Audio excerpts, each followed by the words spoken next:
안녕하세요. 매일 성경통독 묵상을 통한 은혜 나누기의 정순옥입니다. 오늘의 제목은 귀에 들리는 소리입니다. 오늘 성경 본문의 배경은 레위기 24장입니다. 레위기 24장 14절에 그 저주한 사람을 진영 밖으로 끌어내어 그것을 들은 모든 사람이 그들의 손을 그의 머리에 얹게 하고 온 회중이 돌로 그를 칠지니라. 출애굽에 동참한 사람들 중에는 아브라함의 후손들만 있었던 것은 아니었습니다. 애굽 땅에서 열재앙을 내리는 것을 보면서 신중의 신이신 하나님의 능력을 본 이방인들 중에도 출애굽의 대열에 동참한 사람들이 있었습니다. 이들을 성경은 섞인 무리, 잡족이라고 하였습니다. 그들 중에는 유대인과 결혼한 이방인들도 포함되어 있었습니다. 이스라엘 백성들의 출애굽 과정 속에서 성소를 중심으로 각자의 성막을 칠 때에 지파별로 치도록 하였습니다. 그런데 그때 섞인 무리들은 이스라엘 백성들의 진영 안에 칠 수 없었고 진영 바깥에 쳐야만 했습니다. 3대가 지날 때까지 그들은 이스라엘 진영 안으로 들어올 수가 없었습니다. 그런데 한 번은 어머니는 이스라엘 사람이고 아버지는 애굽 사람 사이에 태어난 아들이 있었습니다. 그 아들이 자기에게 속한 야영지를 떠나 이스라엘 사람들이 장막을 치는 곳에 자신도 장막을 칠 권리를 주장하였습니다. 그러자 이방인의 아들과 이스라엘 사람 사이에 언쟁이 벌어져 싸우는 사건이 발생하였습니다.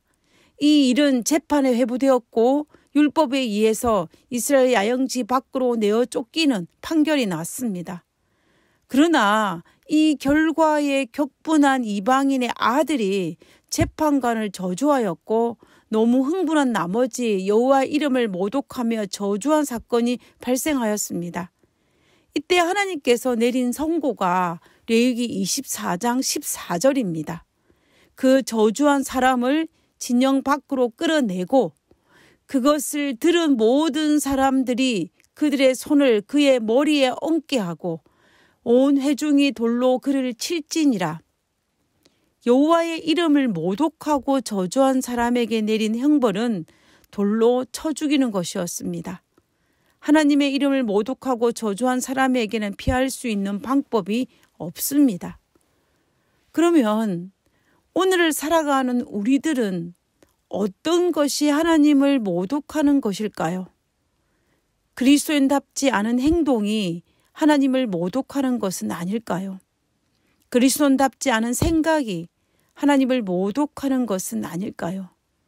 그리스도인으로 하나님을 의지하지 않고 세상을 의지한다며 그것이 하나님을 모독하는 것은 아닐까요?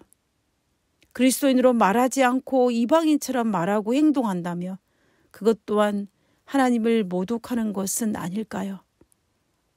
왜냐하면 이방인들이 우리의 행동과 생각과 삶을 통해 하나님을 바라보기 때문입니다. 내가 그리스도인답지 못함으로 말미암아 하나님을 그릇되게 드러내므로 하나님을 모독하게 되는 것입니다. 참으로 무서운 일입니다. 나를 통해 하나님을 바라본다는 사실, 나를 통해 하나님을 평가한다는 사실 말입니다. 그러므로 우리는 매사에 그리스도인다운 사람이 되어야 할 것입니다.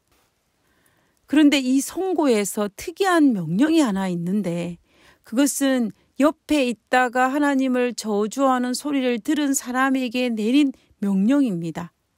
하나님을 저주하는 소리를 들어 자신의 귀를 더럽힌 사람에게는 죄인의 머리에 자신의 손을 얹어 안수하라고 명하였습니다. 우리가 제사법에 보면 죄인이 희생제물의 머리에 손을 얹어 기도함으로 죄를 제물에게 전가시키는 예식이 있습니다. 대속죄일에도 제사장이 아사셀의 염소의 머리에 손을 얹어 안수함으로 이스라엘 백성들의 모든 죄를 아사셀의 염소에게 전가시켜 광야에 내보내지 않았습니까? 결국 희생제물에 대한 안수는 죄에 대한 인정과 고백을 포함한 죄의 전가를 의미하는 것입니다. 그렇다면 지금 여호와의 이름을 모독한 사건을 처리하는 과정에서 옆에 있다가 그 소리를 들은 사람은 모독한 사람의 머리에 손을 얹어 안수하게 하였습니다. 그 의미는 첫 번째는 하나님을 비방하고 모독하는 소리를 듣는 것 자체만으로도 죄가 된다라는 것입니다. 그리고 두 번째는 하나님을 비방하고 모독하는 것이 잘못된 것임을 스스로 고백하는 것입니다. 그리고 세 번째는 하나님을 비방하고 모독하는 그 죄를 그의 근원자에게 돌려주어야만 한다는 것입니다.